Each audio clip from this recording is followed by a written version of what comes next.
I was the one who built him. That boy who just made the game-winning shot. I paid for his cleats when his mom forgot to.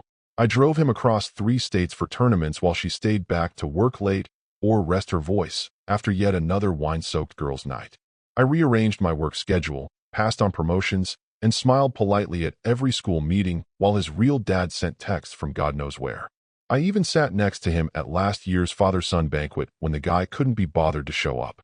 And yet, there I stood, on the cracked cement steps of a high school stadium in mid-July, watching my wife leap out of her seat like she just saw Jesus himself descend from the sky in a designer blazer. That's his real father right there. She shouted it with glee, pointed to a man who arrived 40 minutes late, wearing mirrored sunglasses like he was walking a red carpet, not showing up to the one day that actually mattered. Her voice cracked with excitement, loud enough that 2 rows turned to follow her finger. And then came the clapping. From her friends, even from some of the kids on the bench. I didn't clap. I just stood, let the wave of noise pass over me, felt it settle in my chest, like cement. Then I turned around. No one stopped me. No one asked where I was going. Not even Carol, who didn't even glance my way as I left. On the way to the parking lot, I passed the refreshment tent, the same one I'd helped build, paint, and staff last year when the league couldn't afford volunteers. My name was still on the side of the cooler, Coach Jack's Ice Fund. A joke that used to make Mason laugh when he was 10. I walked past it like it was a tombstone. In the car, I didn't scream. I didn't cry. I didn't punch the steering wheel like they do in movies. I pulled out the old black flip phone from the glove compartment, the one I kept for one reason. Dialed the number I knew by heart. Is it done? The voice on the other end asked. No, I said, watching my breath fog up the windshield even though the air was warm. Then, initiate it. Today. I closed the phone, stared at the stadium in the rearview mirror. I could still see her from where I parked, waving at that man like she'd just won a lottery. It wasn't rage I felt. It was subtraction. Cold, clean, precise. And I should say, since most folks won't see the rest of this coming, if you're listening to this and haven't subscribed yet, now would be a good time. More than 90% just listen quietly and move on. But for us, the team who makes these real stories hit harder, dig deeper, every click helps. You hitting subscribe? It tells us, keep going, keep exposing. Anyway, back to Carol, my loving wife of 16 years. The one who used to tell me, back when we first started seeing each other, that I saved her from chaos. What a load. She'd been hinting for weeks that she wanted to reconnect with Mason's roots. That maybe I'd been too controlling with all my spreadsheets and logistics. That maybe it was time I stepped back and let Mason figure things out without my help. I said nothing, just nodded. But I'd already begun detaching. Not from Mason, never from him, but from the scaffolding I'd built around this family to keep it standing. Because when people show you who they really are, you can either build more scaffolding or let it fall. I chose to let it fall, but I wasn't just going to walk away and watch it collapse on its own. I was going to pull the right beam, the one no one saw me install, the one with my initials on the underside, hidden behind all their noise and pretend glory. The game ended. Mason hoisted the trophy. Carol posed beside her ex-husband, looping her arm through his like a prom date, laughing for the local paper. And me? I just drove home and waited for the rest of the structure to start shaking. The banging came in like a SWAT raid. Carol bolted upright in bed, nearly tumbling off the side. It was 6:17 a.m., a time reserved for 2 things in their house, coffee and silence. Not her father pounding on the door like he was trying to arrest the house itself. She opened it wearing Jack's old bathrobe, her default loungewear, though she hadn't noticed the irony yet. Bruce didn't wait for an invite. He stormed in, clutching a folder thick enough to break a window. His face, usually a shade above smug and below sunburn, was drained completely white. You tell me right now, he hissed, jabbing the folder into her ribs. Who the hell is your husband's lawyer? What? The tournament account. The escrow. It's gone. Gone. She blinked. What are you talking about? It can't be gone. It is. Every dollar. Transferred. Locked. Escrow protections dissolved. The sponsors pulled out before sunrise, like it was coordinated. And it was, Carol, don't play dumb. She stepped back, staring at him. Okay, Bruce, calm down. Jack was just upset about the game. He wouldn't. Upset. Bruce opened the folder and flung a page at her. Read. That. It wasn't a bank slip. It wasn't a memo. It was a copy of the league's financial charter. The one they filed when they went non-profit 5 years ago. Co-signer, Jack Rowley. Guarantor, Jack Rowley. Acting under a separate entity, Pendlebridge Trust. Emergency Transfer Authority, Jack Rowley. What the hell is Pendlebridge? She muttered, scanning the signature. Bruce laughed dryly, a sound that caught in his throat. You never asked what he really did you?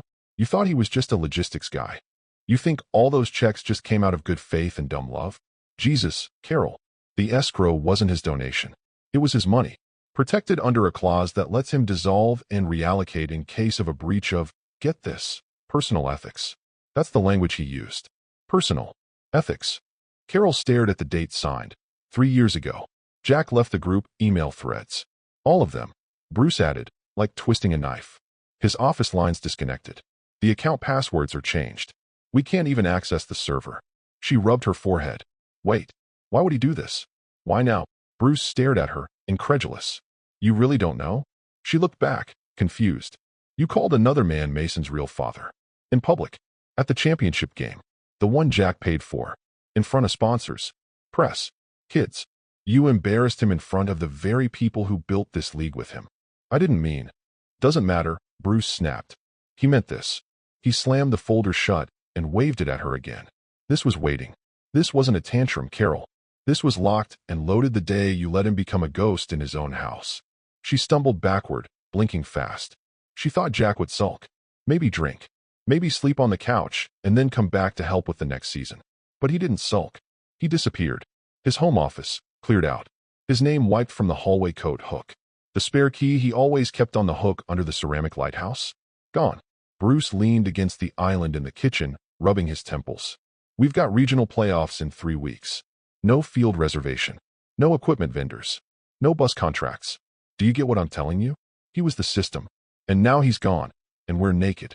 Carol opened the fridge just to buy herself a second of air. Jack's almond milk was gone. The protein bars he lined up in the second drawer? Emptied. Even his stupid black coffee mugs were missing. Where do you think he went? She asked quietly. Bruce didn't answer right away. He pulled another paper from the folder. This one had a red header. Here's the real kicker, he muttered.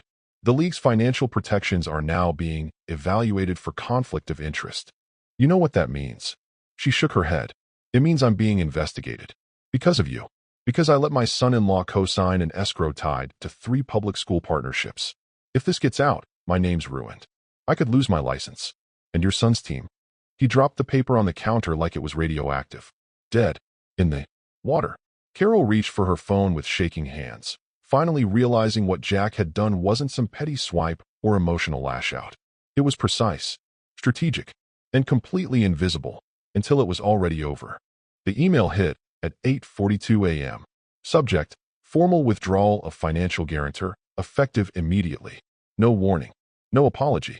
Just a signed PDF attachment from a law firm no one on the board recognized. Goldstein, Harrow & Lentz. Not local. Not small. The kind of firm that didn't send emails. They sent consequences. Bruce was still in Carol's kitchen when his phone lit up with the message. He tapped it open, read the first paragraph, and swore so loud Carol dropped her coffee mug on the floor. Jesus Christ, he really did it. Bruce muttered, staring at the screen like it was a crime scene photo. What? What did he do? Pulled out. Entirely. Every cent. Every holding. Every protection. Gone. She blinked. What about the sponsor funds? They were his sponsors, Bruce said bitterly. Funneled through his umbrella trust. They weren't donating to the league. They were donating to him. We were just the tax shield. Carol felt her breath hitch. The stadium lease? His. The equipment line of credit? Bruce didn't answer. Just slowly turned his phone around to show her the second email that came in a minute later from one of the league's biggest vendors.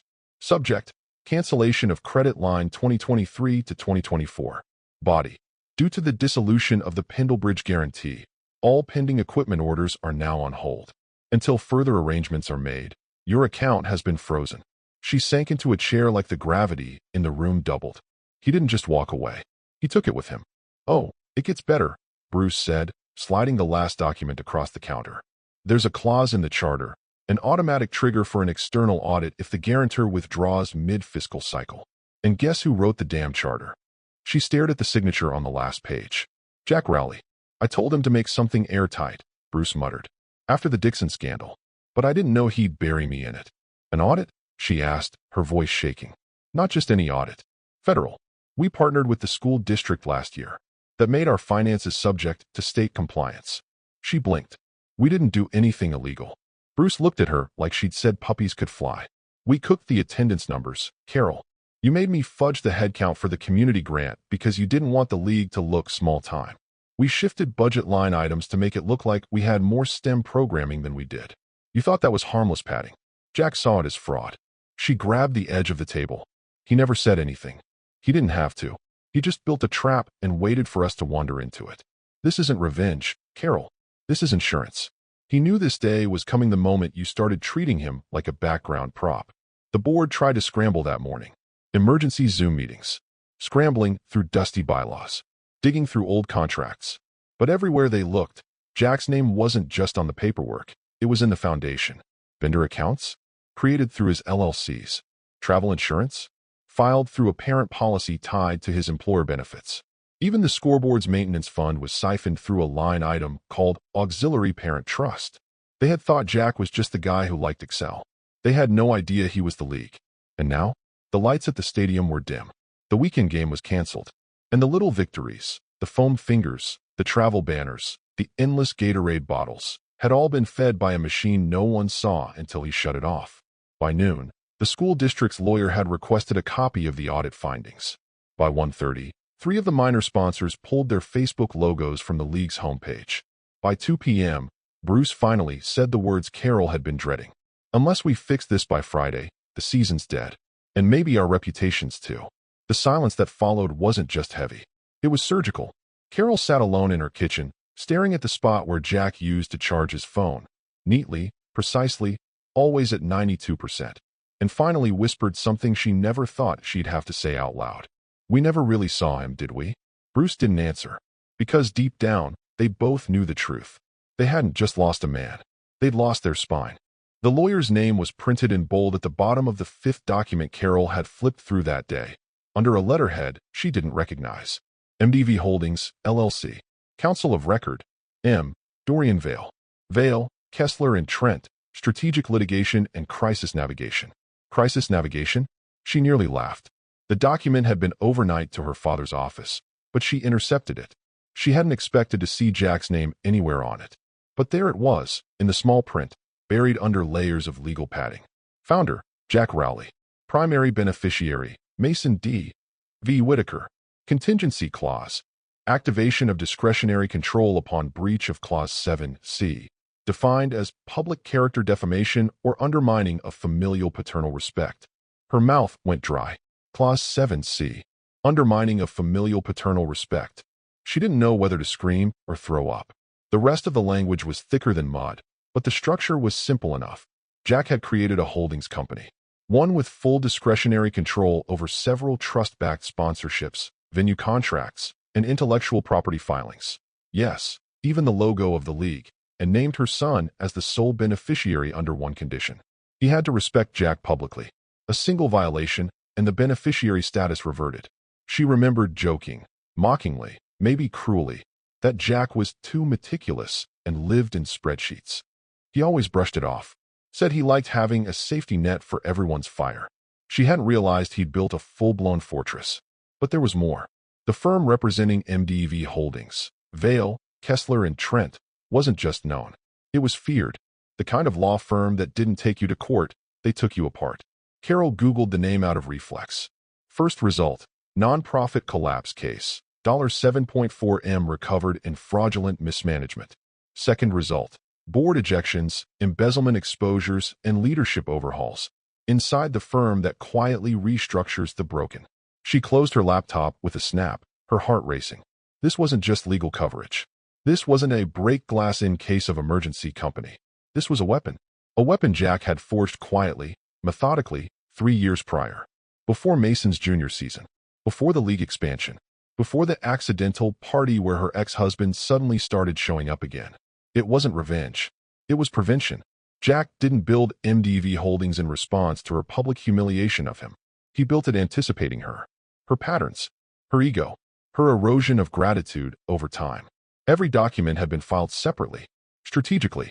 She never saw them because he didn't want her to. And then it hit her, the name. MDV. Mason D. V. Whitaker. Her son's initials. Jack had named the company after Mason. But now Mason wasn't listed anywhere. Beneficiary status, suspended. Effective, the night of the championship game. She dug deeper into the stack of documents. One folder, marked Continuity Agreements, outlined transfer clauses for sponsorships in the event of a value breach. He had written into the foundation of the league's assets that respect wasn't optional. That trust wasn't sentimental. That family wasn't just defined by biology, but by choice. She sat back in her chair and stared at the ceiling. For 16 years, she thought she'd married a good man. The quiet type. The one who never needed attention, who handled the boring stuff, who didn't make waves. What she'd actually married was a strategist. One who saw through smiles. One who listened to what people didn't say. She remembered the last Father's Day, when Mason had skipped dinner. She'd made an excuse for him, but Jack had said nothing. Just cleaned up, slowly, carefully, and went to bed early. Now she realized. That was when he finalized the trigger clause. The man had been building this chessboard piece by piece while she played checkers on a table she didn't even own. And now? Now the board had flipped. The pieces were scattered. And Jack wasn't even playing anymore. He was watching. Cold. Remote. Untouchable. The house was quiet. Mason hadn't come home. Bruce had stopped answering her texts. The board was in shambles, the parents in revolt, the coaches scrambling for answers that didn't exist anymore. And somewhere out there, Jack sat in a room lined with wood, drinking bitter coffee from his black ceramic mug, probably already 3 steps into his next contingency. Because unlike them, Jack had planned not for what if. He'd planned for when. She hadn't spoken to him directly in months. Most of their communication was filtered through Mason or terse texts about pickup schedules and birthday obligations. But now, as everything spiraled out of control and Jack had gone completely dark, she found herself speed-dialing her ex-husband like he was a lifeline. "Hey," she said the moment he picked up, not even offering a greeting. "Are you busy, Carol?" he said, sounding way too comfortable. "What? Already planning the next ceremony for me." That real father moment was gold, by the way. One of the moms got it on video. I'm practically trending. She closed her eyes and swallowed the irritation. "Listen, I need you to talk to Jack." Silence. Then laughter, short and mean. "Talk to Jack? Oh, sweetheart. You really have no idea, do you?" Her voice sharpened. "What the hell is that supposed to mean?" "I mean," he said, stretching the words like taffy, "Jack and I aren't exactly pals. He only tolerated me because Mason exists. And even that was conditional." "Conditional?" "Yeah," he said. "Remember that little thing I went through 4 years ago? That minor tax mess with the county and the liquor license? Jack's the one who fixed it. Had one of his lawyers file the paperwork. Quiet. Clean. No press. I never even thanked him properly." Carol froze. "You never told me that." "Of course I didn't," he snapped, the ego slipping just a little. "You were too busy thinking I was the villain and Jack was your lapdog." Her mouth opened, but he kept going. "He made me sign something back then. Said it was for compliance. I barely read it. But now I remember one clause. One very specific clause. It said if I ever publicly undermined Mason's family structure, the protections he set up for me would be gone. No exceptions. No appeals." Carol's mind raced. "What protections?" "Carol," he said, voice flat now. "You think I kept that sports bar running after the inspection failed because of luck? Jack got us a recertification waiver through a sponsorship routing deal. The bar's listed as a league partner. That's how we got to keep our alcohol license despite zoning issues." She blinked hard. "Wait, that was Jack." "Yeah. And now the sponsorship is gone. I just got the notice this morning. City's reopening the inspection. If they find what I think they will." His voice cracked for the first time. She didn't care. "Call him," she said. "Tell him we didn't mean to." "I'm not calling him," he barked. "He doesn't forget. And he doesn't forgive. He let me hang myself. And you handed him the rope in front of 1,000 people. All I did was show up late and smile. You put a spotlight on it." He took a breath. "You want to fix this? Tell Mason to fix it. Because Jack doesn't take calls from us anymore." He hung up. Carol stood frozen, phone still against her ear, listening to the dead line like it would change its mind. She walked into the living room and flipped on the news. The local station was already running a segment about the unexpected stall in the District Youth League. Phrases like funding complications and governance questions scrolled across the screen. The camera panned across the league banner, the one Jack had designed, paid for, and copyrighted under MDV Holdings. In the background, her ex was giving an interview, still smiling, still playing the role. Except this time, his voice was thinner, his confidence less convincing. The ticker below his name read, "Local business owner under review for licensing irregularities." Carol turned the volume up. just in time to hear him say, "I'm just here for my son, you know? Always have been. No matter what happens with the league, I support Mason." The camera cut away before it showed the sweat on his temples. Carol turned the TV off and sat in the dark. Every smug face that had clapped when she pointed at her ex. Every congratulatory handshake. Every "he looks just like you" comment. It was all evaporating. Because Jack didn't just remove himself from the story. He started erasing them. Jack didn't answer the door immediately. Mason stood on the porch, shifting his weight like a kid outside the principal's office. He'd driven across town in silence, headlights bouncing off wet pavement, trying to come up with a version of the conversation that wouldn't make him sound like an ungrateful brat. But when the door finally opened, and Jack stood there, calm, clean-shaven, not a hair out of place, whatever speech he had rehearsed evaporated. Jack stepped aside without a word, motioning him in. No hug. No "good to see you." Just silence. The house looked the same, but emptier. Too neat. No clutter, no shoes by the stairs, no bowl of protein bars by the entryway like before games. Mason caught a glimpse of the office door. It was open now, the shelves bare, the desk cleared, the old leather chair gone. Jack walked into the kitchen and poured 2 cups of black coffee. No sugar. No cream. He slid one across the counter without asking. Mason didn't touch it. "So," Jack said finally, not looking up, "why now?" Mason exhaled sharply. "Everyone's freaking out. They canceled next weekend's game. My coach said the whole league might shut down. Sponsors are bailing. Mom's losing it. Grandpa won't come out of his office." Jack nodded once. "I know." Mason leaned in. "So what is this, huh? Some power play? Punishing everyone because you didn't like what Mom said?" Jack raised his eyes slowly. "I didn't like what you didn't say." Mason flinched. Jack reached into a drawer beside the counter and pulled out a navy blue binder. Thick. Worn. He opened it and laid it flat, turning it toward Mason. Inside were hundreds of receipts. Scanned copies. Originals. Highlighted and annotated. Hotel bookings. Tournament fees. Equipment invoices. Flight confirmations. Therapy copays. Driver reimbursements. SAT prep deposits. Everything. Jack tapped one line. $836.92. Equipment reimbursement. Cleats. Travel bag. Mouthguard set. Next line. $432. Missed payment covered. Private coaching. Spring season. Another. $2,015. Tuition bridge loan. June 2021. Page after page. Year after year. Mason's eyes scanned the pages, jaw tightening. Jack said nothing. Then he closed the binder slowly and spoke, not unkindly. "I didn't ruin anything. I protected it. The league. The funding. The brand. You. I built it like an engine, quietly, so it would never break. But when I became expendable, so did the system. I didn't make that choice. You all did." Mason folded his arms. "So that's it. Just burn it down." "No," Jack said calmly. "I just stopped holding it up." He reached into his pocket and placed a small key on the counter. It was brass. Worn. It looked like it belonged to an old cabinet or a safety deposit box. Mason frowned. "What's that?"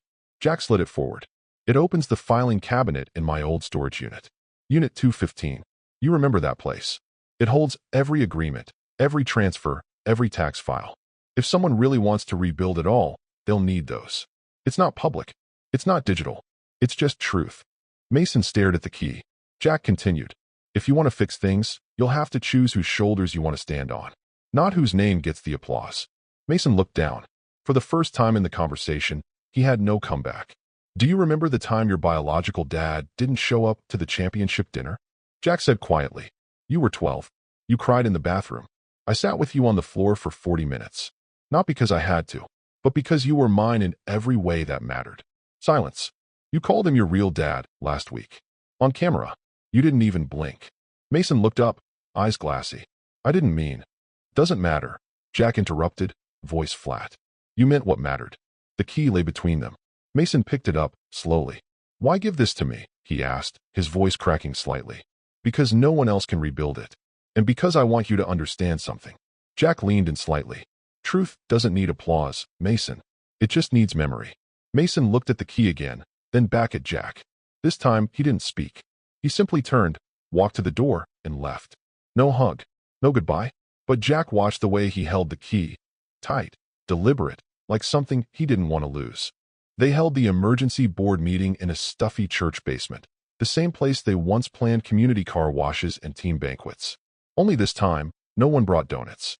No one smiled. The chairs were pulled into a tight, anxious horseshoe, and no one sat in the middle. Bruce stood near the old podium, drenched in sweat and 5 hours behind sleep. His tie was crooked, and the red in his cheeks wasn't just anger, it was exposure. "We need to reinstate his terms," Bruce barked, scanning the room. "I don't care if you don't like him. I don't care if your pride's hurt. You want to have a league next month? You get Jack Rowley's name back on that paper." Silence.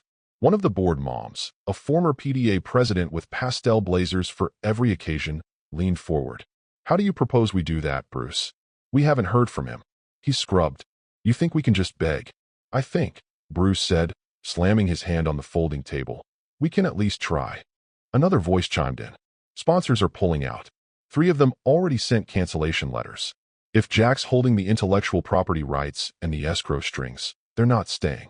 A nervous-looking younger man, Trevor, the new treasurer, barely 30, tapped his laptop nervously. "And the nonprofit classification is officially under review. There's an inquiry into misuse of emergency funds and unreported in-kind donations. That came in this morning." The room murmured. One woman whispered, "That's federal." Bruce yanked a file from his leather bag and dropped it in the center of the table. "Then read this. It's the proposal to reinstate Jack's financial umbrella. He sent it to me 2 months ago when we renegotiated the stadium contract. He warned us. All we had to do was keep him in the loop. Keep his name on the documents. Respect the structure he built. That's all." He scanned their faces. Blank. Defensive. Cornered. Carol didn't just humiliate him in public. She invalidated the one thing he never asked for credit for. Do you understand that? He didn't want his name on the trophy. He wanted stability. You all let her rip that to pieces for applause. A sharp knock on the basement door interrupted him. Everyone turned. The door opened slowly, and in stepped a sharply dressed woman in a charcoal gray suit. She carried a sleek briefcase and wore glasses that made her look like she could recite court cases backward. Her presence sucked all the oxygen out of the room. "Good morning," she said coolly. "I'm Dorian Vale, representing Mr. Rowley." Every neck craned. No one spoke. "I understand you're attempting to reinstate his participation," she continued, setting the briefcase on the table. "Unfortunately, Mr. Rowley anticipated this. He instructed me to deliver this packet should the board make any such attempt." She opened the briefcase, pulled out a thick manila envelope, and slid it across the table to Bruce. He stared at it, then opened it. The first page, formal letter of resignation. Date signed, 3 weeks ago. The next, motion for reallocation of charitable contributions. Filed under MDV Holdings. All funds redirected to a newly formed entity. Name, Forge League Youth Development Initiative. Mission statement, for the overlooked, the disciplined, the ones who stay when no one is watching. The logo was minimal, clean. It was a phoenix, rising from a shattered goalpost. The woman continued, her voice slicing through the air like a blade. Per the terms of Mr. Rowley's original escrow agreement, and under the protective structure of MDV Holdings, all contributions and rights have already been severed. The reallocation was legal, strategic, and irreversible. Any attempt to claw them back will be met with full litigation. And I assure you, our firm does not bluff. Bruce sank into his chair like someone had unplugged him from the wall. Another board member choked out. "So that's it? He's done." Vale nodded. "With you, yes. But not with you sports. He's already filed paperwork with the city for independent league status, field applications, new equipment vendor relationships, coaching contracts. The infrastructure was built long before you knew there was a problem." Trevor swallowed hard. "What do we do?" Vale packed her case and gave them a polite, final smile. "You adapt, or you watch from the bleachers." And with that, she left. No one spoke for a full minute. Bruce stared at the folder on the table, like if he burned it, the old system might come back. But deep down he knew. It was over. Jack hadn't just left. He'd replaced them. The press release hit just after sunrise. Not in the newspaper. Not on the league website. Not even through an official email chain. No, Jack chose direct delivery. A clean, white page with a navy blue header and the MDV Holdings emblem in the corner. It was posted to a barebones website titled forgeleague.org. No photos, no ads. Just one sentence blinking beneath the banner. "We do not rebuild for applause. We rebuild because someone has to." Carol saw it first, forwarded by a friend with a one-line message. "You better read this fast." She opened the link, expecting bitterness. Maybe a takedown. Something personal and ugly. But it wasn't angry. It was surgical. Youth sports represent more than games. They are a mirror of how adults shape the world for children, with integrity or without it. Over the past decade, I've had the honor of supporting dozens of young athletes, not through fanfare, but through infrastructure, by making sure lights turned on, buses showed up, and families didn't have to choose between groceries and cleats. It is with that same quiet commitment that I've chosen to withdraw from my previous affiliations and redirect those resources toward a system that values accountability, not performance. We will no longer sponsor programs where respect is treated as optional, where fathers are measured by applause instead of presence, and where silence is mistaken for weakness. I wish all athletes the very best, especially those learning the difference between real leadership and borrowed charisma. Signed, Jack Rowley, Founder, Forge League Youth Development, MDV Holdings. No accusations, no names, no vitriol, just precision. Carol read it twice, then a third time. By the end, her hand trembled. She tried to hurl her phone across the room, but it only bounced off the couch cushions and clattered to the floor like a spoiled tantrum. Useless, like her sudden need to reverse time.